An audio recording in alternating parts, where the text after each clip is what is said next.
12:01. Maddie, can you change that back to Popeyes? It is the Oil Stream brought to you by Boston Pizza.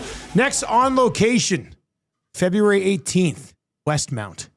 February 18th, Westmount. And a BP's drop-off pre-Valentine's Day, February 12th here at the office. From Tone? I know Tara's organizing it. Oh, Tara. But I think it's coming from Curtis. Yeah, I mean, they're right there. Yeah, they're right there. They're the closest. Well, they're not the closest one. No, but they're our go-to. Yeah, they're our go-to guys. The Mayfield one's closer. We never done anything in the Mayfield one. I know. Did we do actually? Would we be cheating on 170th? I would feel mean. I would feel mean on my part. Conflicted. Yeah. I've been there once before. I've been there. I had to. I took my skates in. Yeah. They're like, it's going to be an hour and a half. And that's probably why I was there too, actually. Let me go get a beer and a bite. Makes the most sense. All right, 780-218-9999 is where you can get in today. Lots to discuss. Oh, was it rotating through? Thanks, Zach. You're always so clutch, Zach. Good job, my man. He's a details guy. Yeah. All right, we are off and running. It is the Oil Stream. There's always lots to discuss with the Edmonton Oilers. We'll get to that. How about the 2-hour lock shop today? Good job, you guys. That was a lot of fun. Well done. It was like Maddie and I had a abbreviated hangout or lock shop preview show. Yeah. Right. And that was actually all right. And Maddie and I had a bunch of stuff to hit on because there was a story today from Canadian Press on tsn.ca about how Calgary basically was handed the 2026 or 2030 Olympics. Okay. And, getting facilities, government funding in place and all that. There's the plebiscite. So that went by the wayside, and all the change that could have occurred to sports facilities in Calgary. Like now they're finally getting that arena. We had Logan Gordon on from Sports at 960 the other day on the pregame show saying, hey, that structure is starting to pop up. It's becoming very real.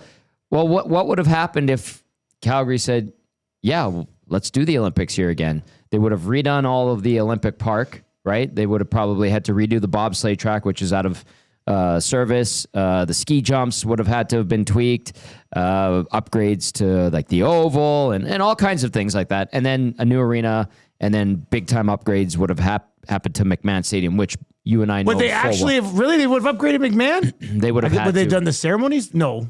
Yeah. That's what they did it in 88. I guess. But McMahon needs either to be demolished and rebuilt as something completely new, like McMahon 2.0, or...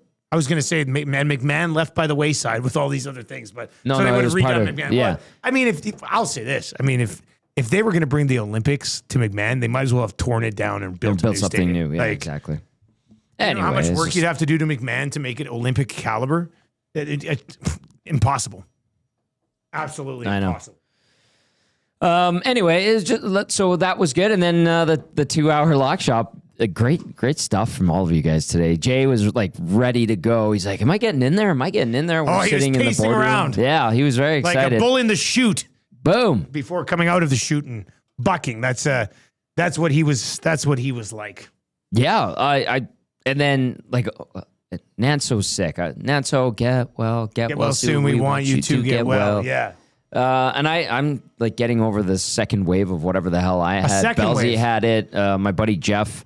Trev was sick this morning. Trev's sick. Go home. And it's been going around. So I don't know. The weather's nice now, and I appreciate that. You've managed to stay out of it. I think I got all my sickness out of the way last November when I missed a month. Yeah. I think now maybe I won't get sick anymore. It's I hope so. I hope you remain healthy. And you know what though? Around here today, very good vibe. Yeah, well, it's a Friday. Yeah. Super Bowl weekend. Kitchen's clean. Got a big party. Kitchen has been good. I've made a couple notes about that. Carpets have been vacuumed by both Reed and Glue. Glue Guy's vacuuming, I think, right now a little bit. Yeah, garbage. Ernest came in and did the recycling. Yeah, we're humming here. I did the garbages yesterday. Yeah, we're good. On point chore vibe right now. It's just a good vibe in here today. We've had some nice Fridays lately. Well, it's exciting with the Super Bowl party looming on Sunday. I'm very excited. I'm excited for what will be an exciting Sunday. That's going to be a good Sunday. It usually is. And I heard you talking about how we learned from our first one. Yeah. And how we've adapted. We've matured a little bit. Absolutely. That continues this Sunday. I'm very excited about it. Selly's, if you haven't been there with us, I know to all those that have come to the Super Bowl party, you know what's coming, right? Like great game day specials, good vibe. They have like 1 million TVs in a big room. I think it's pretty much booked up from what I heard. My dad was texting me. He's like, do I need to book for Selly's? I'm like, dude, this is your third one. Like, you know better. Better get on it. Call Renee. Call the crew there. Yeah, get a spot. Yeah, so I'm excited. I'm going to wear my Larry Fitzgerald in honor of him. Fitzgerald? I'm going with my Fitzgerald jersey. Yeah, that makes sense. I will represent my I don't know what I'm crappy gonna wear. Cardinals. Like, where do we come out on? See, so you're going to wear a different team's jersey. Is it like Grey Cup? Yeah. Where everybody just rolls in a Grey Cup and you're wearing your favorite team's jersey? Like, should I wear my Calvin Johnson jersey? I think it's I'm okay. feeling it. I'm feeling the Larry Fitz, especially after the news and him is being inducted into the Pro Football Hall of Fame. Yeah, I think that's okay. I think I might do it. I think I might do that I don't see why not. Yeah, I think that makes sense. I was just checking on my kids' hockey schedule on Sunday, and Marshall's got 10:15. The Muzz has 11:30, and then clear.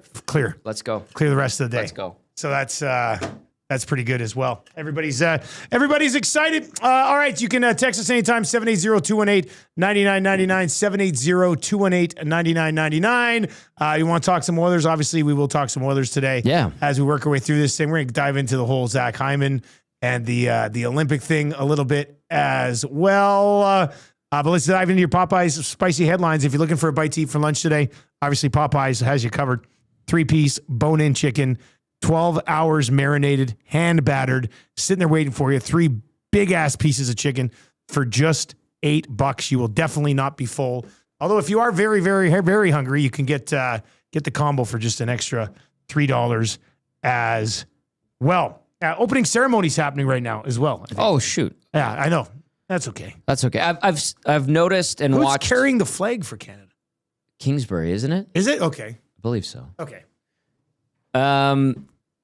I have like our good friend and colleague at TSN, Dave Parker, is down there. Yeah. I saw Rashad was posting some stuff. Chris Johnston, Jolene Latimer, she's working for NBC over there. Is she there? Yeah. Oh, good for Jolene. Yeah. I didn't know that. And just like watching their stories on Instagram, just to see Milan, the Olympic spirit from their point of view has been very cool. And then obviously watching I saw some of the curling yesterday. I was watching on the TV 2 days ago. It's just I'm getting into that Olympic spirit. I'm feeling it. Even though Maddie like threw out some stats how it's not desired by countries to host anymore. It's a money pit, which is true. Do you think they just should stick to the Olympics at one venue for winter and one venue for summer? They used to do that. And you've got all of your, facilities, all your housing, all the events that you need. It stopped in the 90s, did it not? Remember they would do 2 cities, but it was all in the same year. Yeah. And then I think I'm just saying, like you just say, the Winter Olympics will always be in Italy.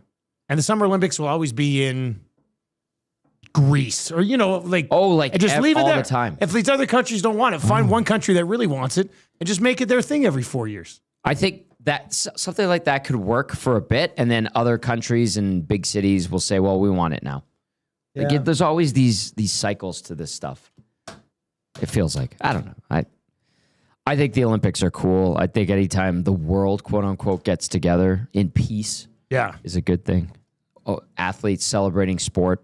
I love sports. Obviously, we love sports. Everybody here loves sports. The Olympics are fun. You get sucked into it for a little while. You bring this, national pride out of you. Yeah. For a couple of weeks, it's you give these athletes who fly under the radar in like the mainstream a chance to be on a great platform and live their dream and get respected and loved by the nation. It's cool. I like the Olympics. I'm not like hardcore. Like I'm not PVRing the Olympic ceremonies and go back and watch them later.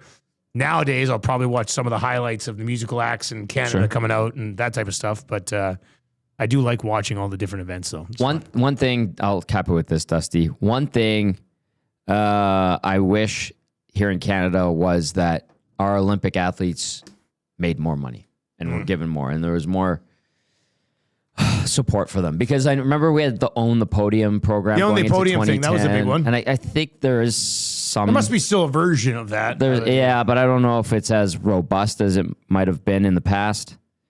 I just... And like in the Olympics in the U.S., if you medal, you win silver, bronze, you get X amount of money, X amount. I know for Canada it's the same thing, but it's a pittance compared to what the Americans give their athletes. So I don't know. I just wish that they didn't have to work part-time jobs and then go crazy hours to train and like, well, I'll use this as an example. Yeah. Lapo. We know Lapo. Paul Lapolice, We work with Lapo. He's in charge of our flag football teams going to the Summer 28 Olympics. games, yeah. Yeah. And this, like, Lapo's an awesome guy, but he's going around through his connections getting auction items because he needs to raise money for his players who are paying out of pocket to be a part of the national flag football team. Yeah. And guess what? Now, a newer program, but and you hopefully eventually it's different. But the money isn't there. There's no super huge Canadian company. Let's use a bank, right? Because they have all the money. Yeah. There's no Scotia Bank saying, here, Canada football, here is a couple $100,000 a year to get your program going. They did just sign a deal with Nike to get equipment. Excellent. And jerseys That's and stuff a great like that. start. So I know That's Lapo great. was tweeting about that. He said it was good. It was a pretty big deal for sure. Now, speaking of the Olympics, with your Popeye Spicy headlines, Brayden Point not able to go. Yep. And they bring Seth Jarvis back from the Four Nations team. And you see people from Winnipeg being like, what does Scheifele have to do to make the team? And I'm sure people in Chicago were like, man, I thought maybe Bedard could have gotten a crack at it. And then here in Edmonton, Zach Hyman. Yep. With that being said, and I would have 100% had Zach Hyman be this fill-in, 100%. But I'm also not surprised by it. Same. Are you surprised by it at all? Not surprised by it.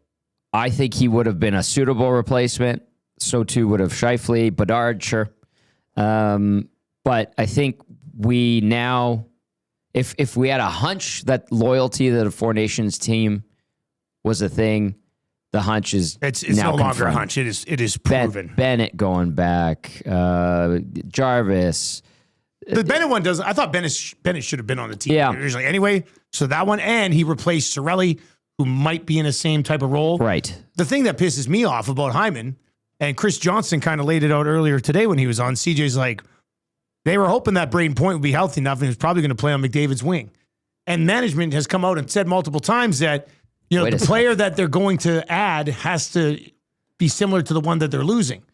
So you lose the guy that you're probably going to have on Connor McDavid's wing, the guy who is on his wing and lighting up the league for the last 2 months and could do everything for you is available, and you don't put him in that spot. So don't tell me that, is Seth Jarvis going to play with Connor McDavid? Hell no. I don't think so. There's no way.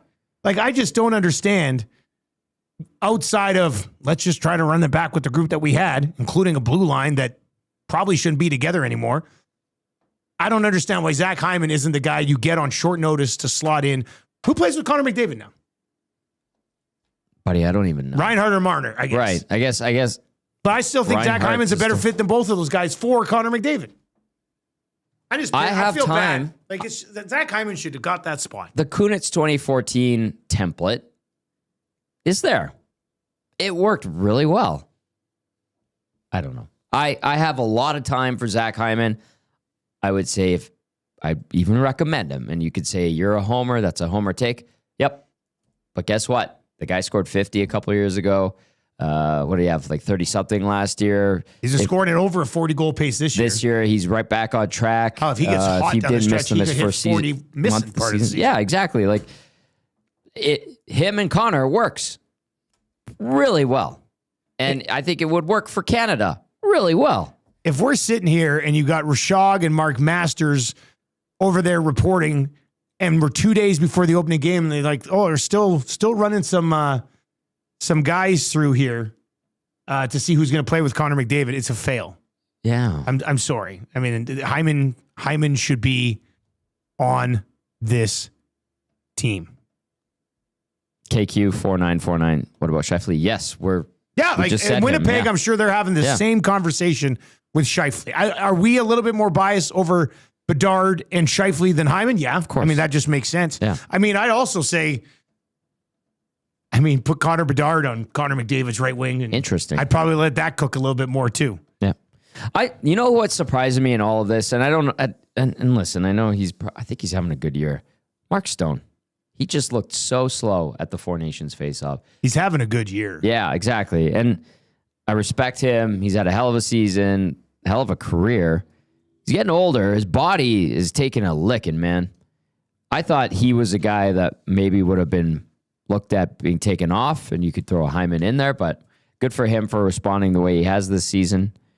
And maybe he scores a clutch goal that shuts me up, and I'll just be like, let's go Canada, because that's all I want to see is them win gold. The other thing with Hyman, and this text from Eden comes in today. And if you're listening on TuneIn iHeart, you can text us 780-218-9999. Eden says, hey, boys, the lesson is Crosby clearly campaigned more for Kunitz than McDavid did for Hyman. And I said this morning with JMO, I was talking, I said, you know, I don't expect Connor McDavid to call management and be like, I want Hyman on my wing. Yeah. But if I was Canadian management and I'm sitting there looking at Seth Jarvis, Zach Hyman, Mark Scheifele, or Connor Bedard, and you're sitting there as a group going, okay, who's gonna play with Connor best? If which one of these guys, if we put them in the lineup, could end up playing with Connor because Point's not going to be there. Yeah. I mean, I would have fired Connor a call and been like, hey man, like, do you think Hyman can do what he does with you at this level? Like, I think the answer would be there's yes. no way Chris Kunitz was on that last team and Zach Hyman shouldn't be on this team when the spot opened up. Agreed. I'm just looking now. Who had the management? Who's the management team? Babcock, Hitchcock, Julien, Ruff. On the last one? Yeah, and then who was the GM? I'm trying to remember. There's no Pittsburgh link there yet, right, with the guys you just laid out. Yeah. Who was the GM of that team? I can't remember off the top of my head. Was it Kenny Holland? No. Let's see. 2014 squad was, I finally found it. But it just has the players. Where's the management team? 2014 Canadian team led by executive director Steve Eisner. Yeah, that's team included Doug Armstrong, Peter Chiarelli, Ken Holland, Kevin Lowe, and Brad Pascal. right. Now it's Jimmy Nill, Doug Armstrong. I think, is Brad Pascal still involved? John Cooper. I'm not too sure about Pascal. I'd be lying to you if I said I knew one way or the other. Anyway, I think Zach Hyman should be on the team. And you know what? Jarvis is probably not even going to be in the lineup. Like he'll be the extra forward. Right. You know what the crazy thing is? We're talking about NHL superstars. Which superstar are we replacing with which superstar? That's how robust our lineup is. It's a strong. Well, we were asked this morning on this whole Hockey Canada thing, and we can dive into the Olympics here a little bit on the show. If you have any Oilers questions, 780-218-9999. Somebody said, what's Canada's weakest area? Goaltending. Yeah. Although I will say, if Logan Thompson's in net, I think the blue line might be a bigger weakness than in between the pipes. Like Drew Doughty hasn't been playing well for a couple months. No. Colton Parayko's had an awful season. Yeah. Harley and Sanheim are basically on the team because they were on the team last time. And Harley wasn't even originally on the team last time. Yep. And if Thompson's between the pipes, I like their goaltending. I think Thompson's a stud. I think I'd make a case that I'd be more worried about the blue line than goaltending if Logan Thompson is their goalie. And I'd be less worried about the blue line if Logan Thompson's their goalie. Yeah. Because he's in behind him as opposed to Binnington having the god-awful season that he's having right now. Binnington can't be the starter, right? Just can't. If Seth Jarvis gets added to this team, Binnington is starting game one. I'm sorry. You can't tell me that they're not... You can't tell me that they're loyal on the blue line, which they shouldn't have been, and they're loyal up front to bring in Seth Jarvis again, and the first two replacements are Bennett and Jarvis, two guys who were on that team. You can't tell me that they're going to be loyal in that aspect of it and then not start the guy who basically won them the gold medal game, even though his game's completely fallen off this year. Right? So to me, when they add Bennett and Jarvis back in, Binnington's getting the start in game one. like, I think we said it going into the summer when we had like one of our off-season conversations.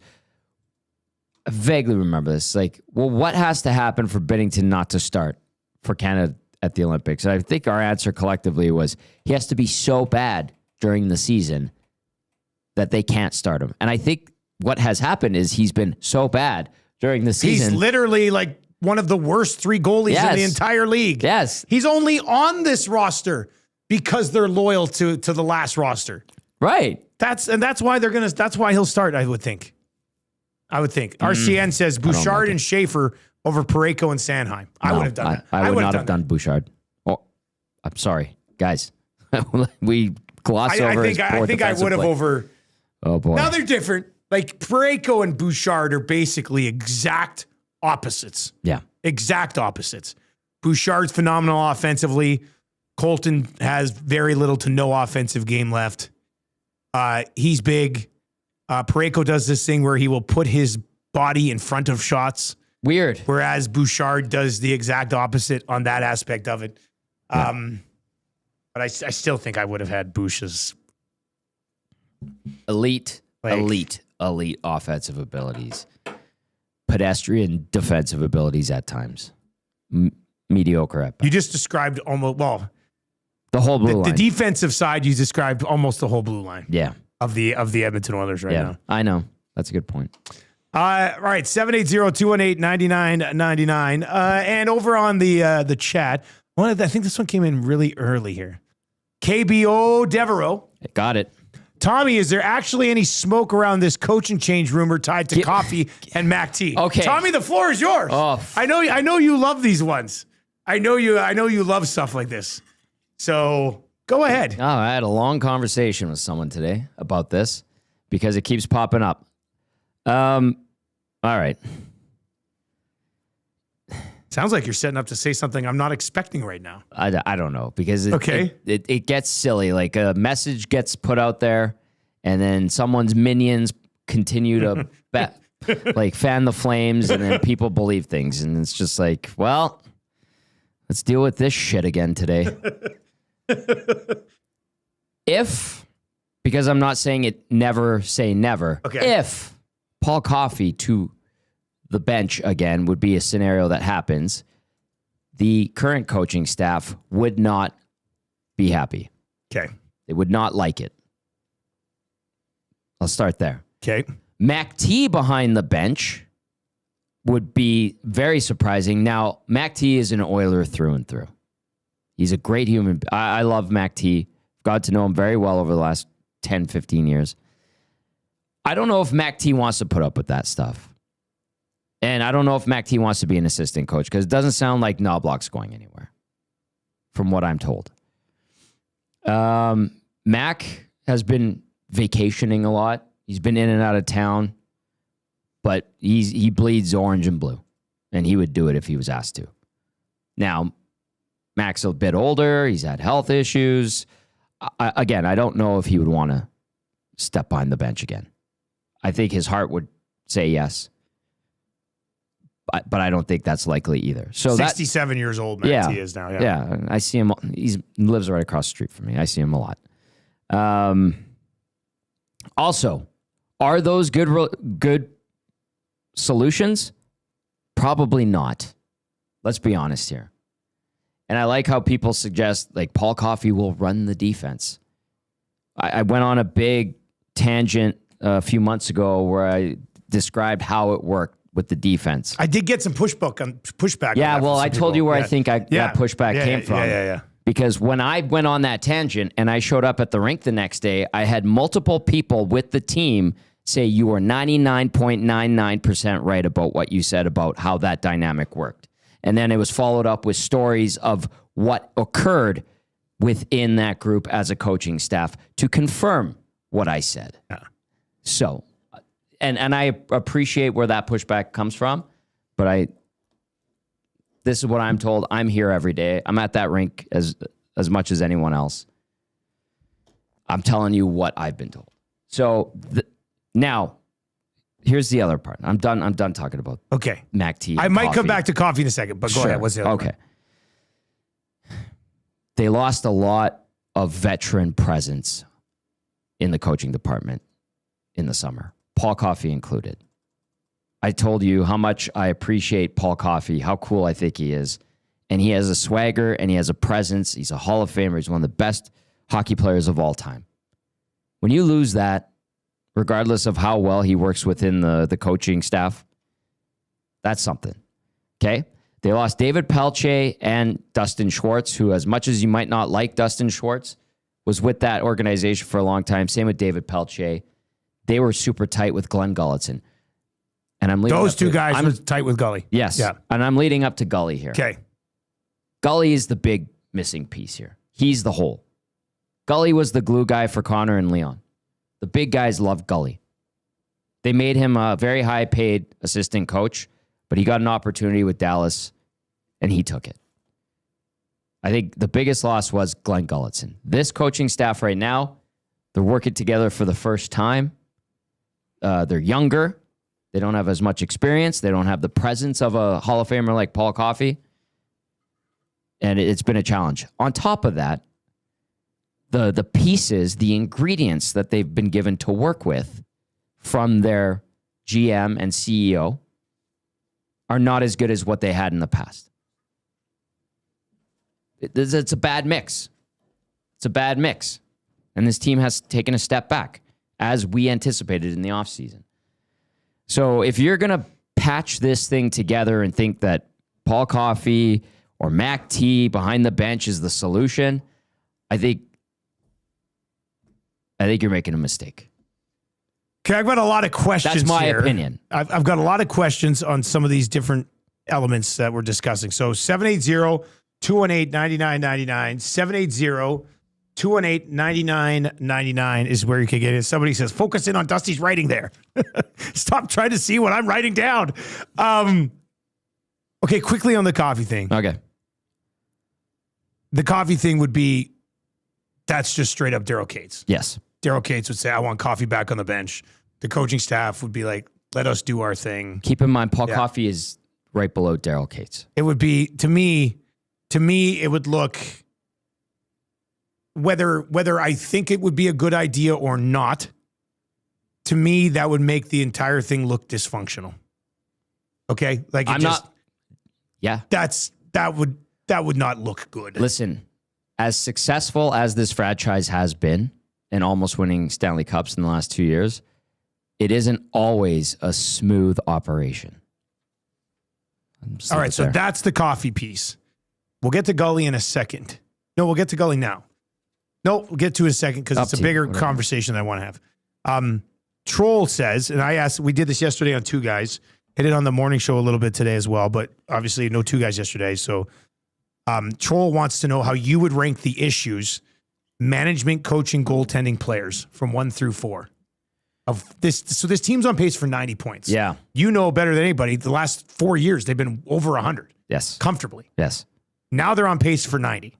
So why is that? Is it, and I'm not saying it's 100% on any of these. It could be 40, 20, 20, 20. But management, coaching, goaltending, players, from most responsible for where they're currently at to least responsible, how would you rank it? Oh, for where they're currently at? Yeah, like where they're at right now. The execution of the players. So you would put it on the players? Yeah. That's saying that you think the group's good enough to be better than they are? Slightly. Okay. Right? Like, that's why I hang more of it on management. Well. And then I'm like kind of torn on coaches and players. I'd put. And then there's the goaltending factor too. Just for the current scenario and how this team can't win on back-to-back nights and how this team can't sustain success, how they blew those 2 games earlier in the week, I'll start with the players. And they don't have as deep of a roster. But it's on them. They play the game. Who gave the coaching staff these players? The management team. Then I'm looking at the management team. What are you guys doing? Why did you cave and give Brett Kulak to the Penguins? And then you go and you flip a pick for Spencer Stasny and go, well, he's like Kulak. Right, Except but he hasn't really played. He hasn't been in the league for 10 years and been to multiple Stanley Cup finals. And, when the game gets tough, he gets in there and mixes it up because, no, he doesn't mix it up. He's a smaller guy, skates well, can move the puck. But Brett Kulak was kind of a jack of all trades. Master of none, sure. But I'm sorry, when I have someone from the Penguins organization the day after the trade laughing to me about how the Oilers folded in that trade, that's alarming. So that's why I immediately look at the players, then I go to the management team. And if we're sitting there going, why is this Edmonton Oilers team barely in the mix when it should be leading this division and it was set up nicely for them? Yeah. And why are they pissing away games against perceived bad teams? And why can't they win more than 3 games in a row? They've only done it once, 58 games into the season. It's because they don't have the tools of an excellent team. They have the tools to be a good team. They have excellent players, thoroughbreds, and Draisaitl, McDavid, and great supporting pieces in Hyman and Nugent Hopkins. And they have an aging veteran in Matthias Ekholm. They have an offensive weapon in Evan Bouchard. But then the other blue liners, like some nights, Wallman's pretty damn good. Some nights, Nurse is good. But some nights he's not very good at all. And that's the thing. And then you have 3 young defensemen. Regula, you got backed in to keep it because you went out and plucked him off waivers. You have a history with him, and he's coming off a knee injury. So there's so many things that are going against him. And then when he falters this year, the fans get on him because he makes big mistakes. But he's barely played. What is he? He's at 50-something NHL games, tore his knee last year, and you're going, well, I'd rather have Troy Stetcher. Yeah. But guess what? They weren't going to get rid of Regula because how does that look? You went out and you got him, you rehabbed him, and then he had a good camp, he was promising, and all of a sudden you're giving up. He's unplayable right now, though. And then what was the theme in the offseason last year? Get younger? Get younger. Yeah. Guess what they did? Got younger. What comes with youth? Inexperience. And some mistakes along the way. And they're getting burned on that. That's why I thought it would be a little bit of a step back from the very beginning of the season, right? Like, I think that's probably the expectation that some of us, or maybe many people should have had. But then you see the division being so weak, and you're just like, man, it's just a right step, there. like emerge from this. Come back from the break, go sweep California, and put yourself in the driver's seat. That doesn't look as easy as it used to be either. But No.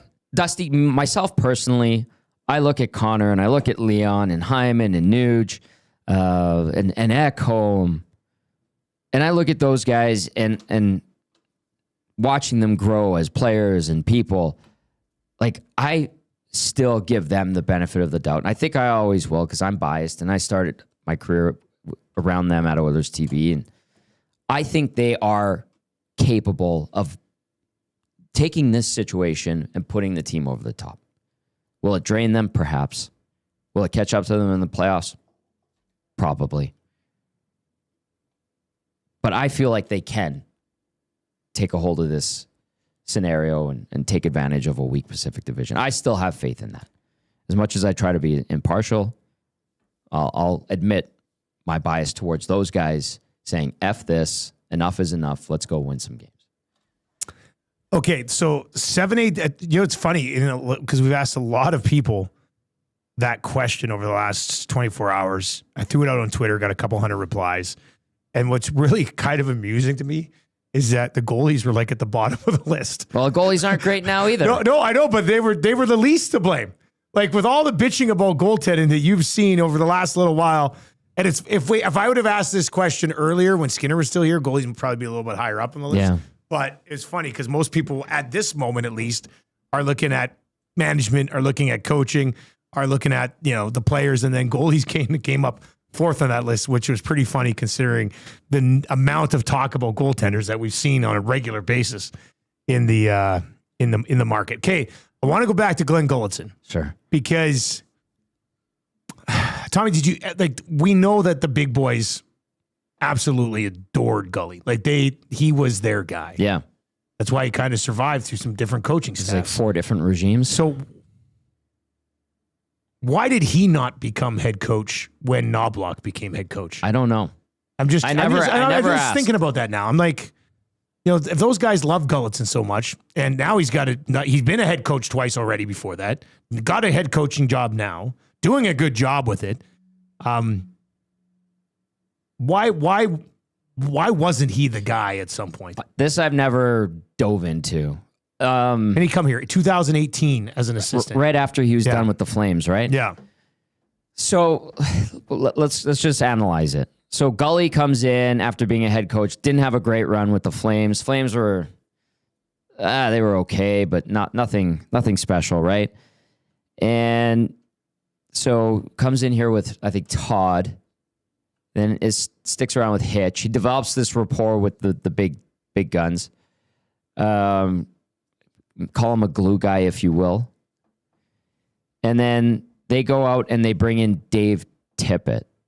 And I don't know what the contract situation for Gully was, if he was still just an assistant and he had years left, and it was like, well, let's go get another guy. And is Gully is he happy to stick around as an assistant? Also, the other thing too, with like building those relationships as an assistant coach, when you get promoted to a head coach, it can change in all sports, right?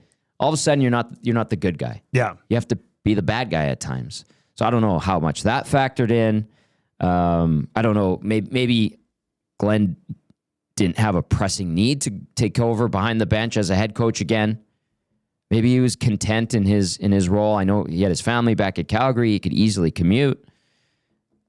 And then they made the change again where they brought in Woody after Tip. Gully was just still an assistant.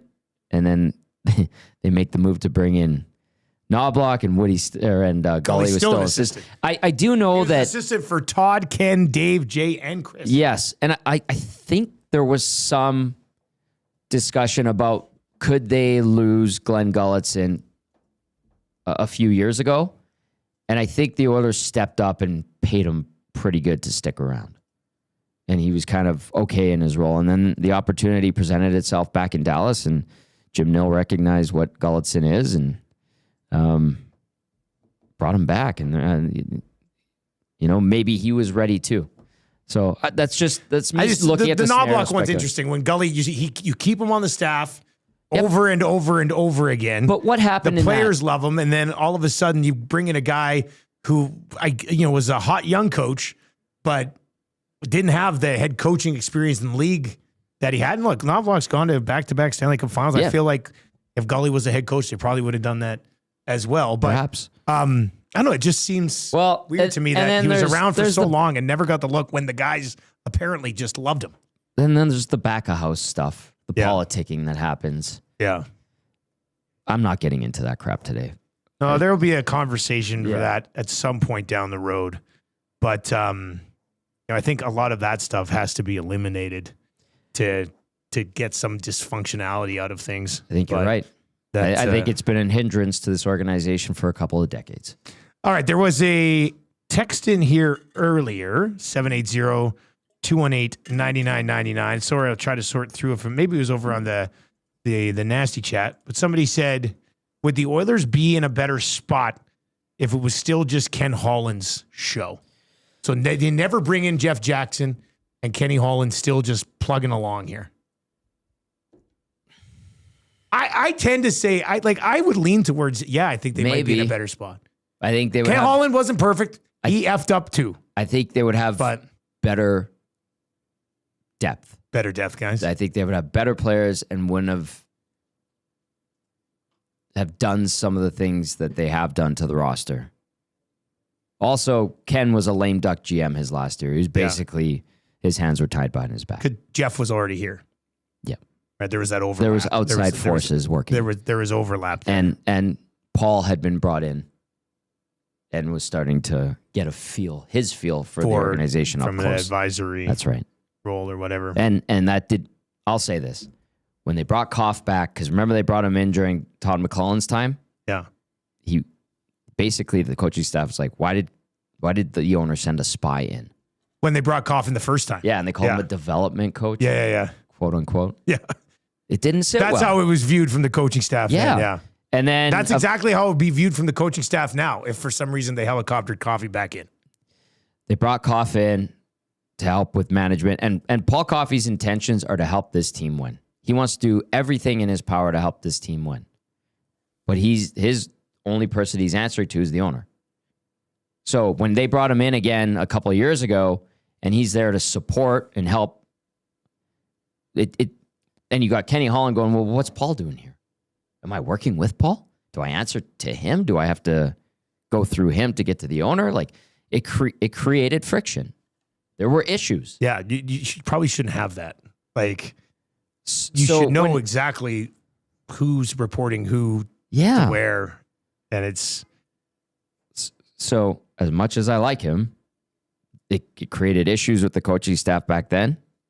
It created a bit of tense moments and friction with the management team when he got brought in again a couple of years ago.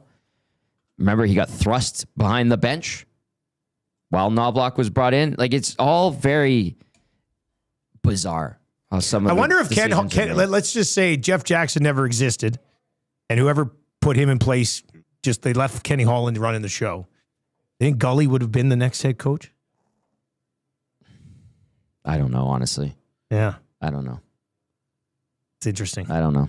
A couple of text messages on this. Library Pat says, Ken Holland wasn't perfect, but he said straight out in his first press conference that he would make mistakes. He got way more criticism than he deserved. Haji says Holland was the second best GM they had behind Slats. RCN is in and says Ken Holland is shit. Poop Stains says we would have a cup, so yeah, Kenny all the way if Jackson doesn't show up. Troll says Ken Holland was a good GM. They'd be better for sure. So, I mean, that's just some of the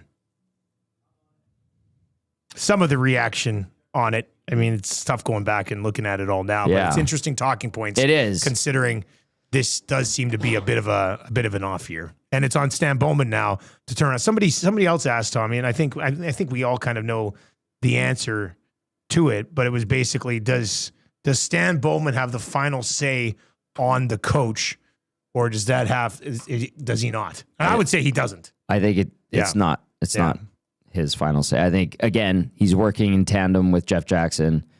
I think the owner and Paul Coffey have a lot to say about the coaching staff.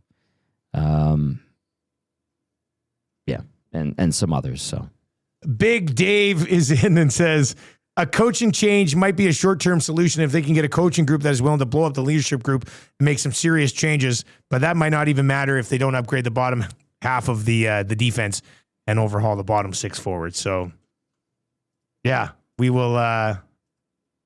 We'll see. We'll see how it works. RCN is just rattled that everybody's texting in today and being like, Ken Holland was pretty good at his job. Well, I do remember the RCN days says, my good God, the revisionist Ken Holland takes. Yeah. Ken Holland made some mistakes, but Ken Holland took this organization to the level where they're at now. Like, there's no denying that. He cleaned up as the tire the song fire. says, Pete left a tire fire, and he did. Yeah. And Ken Holland came in and made some significant moves, took the team to the doorstep of a Stanley Cup, and that was a much further step ahead than anybody had done in a long time. So, I mean, was there some contracts that I'm sure Ken Holland would even say, like, damn, hell yeah, I want that one back. But these two new guys have been here for less time, and we're already saying the same thing about them. So, I mean, nobody's going to be perfect. No. Everybody thinks that they can do a better job than this guy or that guy. And Dusty, this is a hard market. It is a hard market.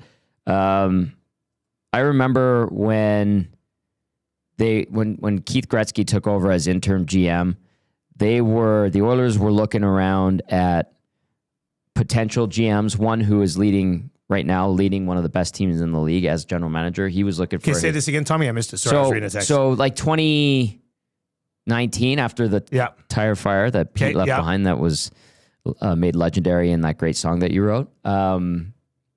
When Keith took over as interim GM, and the GM search was ongoing, there was a GM in the league who is a GM in the league now, who got his first opportunity now and is leading one of the best teams in the league, who was asked about his interest in coming here. Yeah. And he said, no, There's no way I'm dealing with the mess that's up there. I no thank you. Thanks, but no thanks.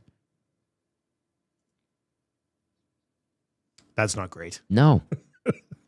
And it wasn't the players, it wasn't the coaching staff that was in place. It was all the stuff that happens behind the scenes where that guy was like, I've heard this, I've heard that, no thank you. And then I think a year or two later, he was named GM of a different team, and he's kicking ass right now. Mike outside of Edmonton says, Stan buys green bananas. Whereas Kenny Holland didn't want to get into green bananas because he wasn't sure if he'd be around. Great reference. That's a good line. Nice text. Mark texted, people are kind of getting a little fired up. Mark texted and says, name one good signing or not accusation, but one good move, basically, that Bowman and Jackson have made since being in Edmonton. They got Podkolzin. Yeah, that is a good one. I think honestly. the Podkolzin one, yeah, sneaky good. But it's also a little bit of a concern that, that's the answer. Nothing against Podkolzin for a draft pick. Yeah, but there's a lot more negatives that have piled up contractually. I know than positives as well. McDiesel says now Kenny's making banana bread. That's a good one. Troll says, I'm sad we're trending towards a Bowman Left a Tire Fire song. I hope you're writing some of this stuff down, Dusty, so don't forget. No, we already have the song. We're going to rewrite, is it Outcast? I'm sorry, Miss Jackson. Oh, yeah. It's going to be a Jeff Jackson song. Oh, 100%. Yes. If this doesn't pan out, there's a I'm sorry, Jeff Jackson. Somebody already, I think it was Rip C. Step, who's like, I'm sorry, Jeff Jackson. Are you for real? And then just lay it out. Right? I think that would be pretty funny, actually. 780-218-9999. This text comes in, no handle, but thank you very much for listening. They say players want to come to YEG. Could it be because the Oilers give out no trade and no movement clauses to everyone? Is that the carrot? There's a bit of a misnomer there. And we talked about it in the offseason. It's like, is Edmonton just dishing these things out like candy? And you and I were both like, yeah, kind of. But then we went through a bunch of teams. There's a lot of them out there. And they were at the high end of NMCs, but they weren't the most egregious with it. The problem is a lot of the guys that the Oilers want to move have them. And it's like, why did you give? Remember when we found out mid-season that they'd given Henrique one and some other guys were like, there was what? one that popped up that said Matthias Janmark still got his 10 team, and you're just like, how did that happen? Why is that required? RCN is pointing to the Wallman acquisition as a good acquisition. I think that's probably been. I think that I'm not going to disagree with you. Yeah, but I think the contract has actually killed the shine. Yeah, the polish on the acquisition. Yeah. That one's worn off. Trading for Wallman, good idea. Giving him 7 years, maybe not a great idea with what we've seen. Lately. Deontay 99 says, imagine where the Oilers could be if they had Nurse's $9 million to spend elsewhere. Yeah, no, that contract again. Just to go back, don't love it, obviously, but that is where the market sat for defensemen of his caliber. And that little window there coming out of the weird window, season. and he came off a great season. Yeah. And he struck when the fire was hot. And that's because they had bridged him, twice at that point? At least once. Well, at least once. Yeah. He was drafted in 2013. It could have been bridged twice. Yeah. Colin the Amishman says, here is a fair Holland take. He made them a lot more professional and more consistent as an organization. He was not good at managing the salary cap and was uncreative in trying to make upgrades compared to other managers in the league. They needed someone more ruthless to capitalize in their situation. So, I mean, uncreative, but he did go out and get Ekholm and Hyman. Yeah. Now, Hyman was a free agent signing, but the Ekholm trade happened, and I think that was a pretty good There were deal. more hits than misses, but there were definitely some swings and misses, big time. Jack Campbell, awful. That Athanasiou trade. Who knew there was a pandemic coming, but that was not good. There were some bad ones in there too. But he did clean things up quite a bit. Sonny D is saying, really? The Wallman trade? And then KR says, I think we should see how Wallman is after the break before we jump on him too hard. His skating hasn't looked right since the injury. Hopefully he heals up. That one in from KR. Look, they need, with Nurse's inconsistencies, they need Wallman to be a steady hand back there. Yeah. And I don't know if you can play both of them together. So then you're looking at just those three guys. I mean, quite a bit of money down the left side. I know. You hope they can, all three of them can turn it up a little bit, I think. I know. Optimistically, they're in the mix for top spot in the division. If they clean up their game, shore up their defensive side, get some saves, they can still win this division. They've pissed away a lot of opportunities. That's, what has left a bad taste in people's mouths. I'm still sitting here today, like we're talking about this, and a lot of people are calling for a coaching change, or I'm still sitting here looking at going, I'll be surprised if they're not back in the conference final. Just on the brilliance alone of McDavid and Draisaitl and Hyman and Nuge and Bush in critical moments, I think they come through the division still. Yeah. Nothing against Vegas, nothing against these other teams, but it's a god-awful division. These guys are going to roll in with a ton of playoff experience. And I think they'll probably get gassed out and run out of gas against one of those teams from the other division. But as bleak as it looks, and they might only have 90 to 95 points this year, come playoff time, I still like them better than anybody in the Pacific. Yeah. So and a shortened spring might be a blessing in disguise, and if they get the right moves made, the right ingredients added to the mix, next year they could be, shot out of a cannon, like the Golden Knights did when they missed the playoffs, and then the next year they won the Stanley Cup. Can I don't know if I said this, I'll just, to cap the coaching thing, if they added like a veteran presence back there, I wouldn't be surprised. I don't know if that's going to happen. On the blue line? No. Oh, behind the bench. Like as an addition, not to take Knobloch's job.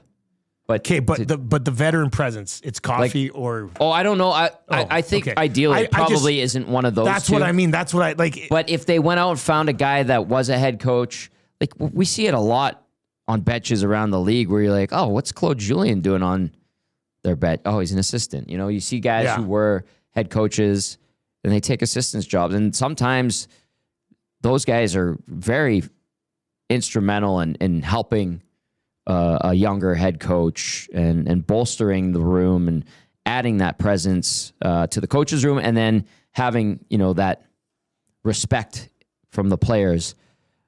That might be the move. That's something that was hinted at me, is like, could see them adding a veteran coach that has some clout to the coaching room. Does Knobloch have any say in that? I don't know. Probably not. My guess would be no. Weird to me. It is weird. To me, that's you're putting Knobloch on notice that... How much of what this organization has done in the last decade, coaching staff, management side, how much of it has been quote-unquote normal? Yeah. If you really look at it. Oh, you're right. There's been more than a few moves where we've been like, what's this about? All right, what's coming up? What do we got next here? Ice Cube, what's happening, buddy? Yeah, Matawanik's filling in place of Hernan Salas to join former Oilers goalie Joaquin Gage for EST Afternoons. Of course, we'll make our Super Bowl picks. Lots of Super Bowl discussion as the Seahawks will take on the Patriots. We also got, noticias. We'll go around. We'll talk about the headlines in the world of sports, recap the big award show as well. The opening ceremonies of the Olympics are on here. At EST, we had everyone gathered around the TV. Oh, is everybody watching this? It's a good vibe in here today. Yeah, it is a good Olympics, vibe. man. It's Friday. Come on. And then, of course, Lee Hacksaw Hamilton will join us at 2:40 to tee things up for kickoff Sunday. All right, that is going to do it for the Oil Stream Start to Make Plans. February 18th, we'll be at Westmount Boston Pizza for lunch. Excellent. Can I throw one more tease in for tomorrow's Hello Hockey? Yes. Who do you got? New York Islanders GM Matthew Darsh will be joining us. Oh, that'll be a good one. Yes. Excellent. Ask him what he wants for Sorokin. Heck, maybe even you can start texting him and make a trade. Wouldn't that be something way out of line? Who would do that? You got to be crazy. All right, that's going to do it for the Oil Stream today. For Tom Gazzola, I'm Dustin Nielsen. Take it easy. Well.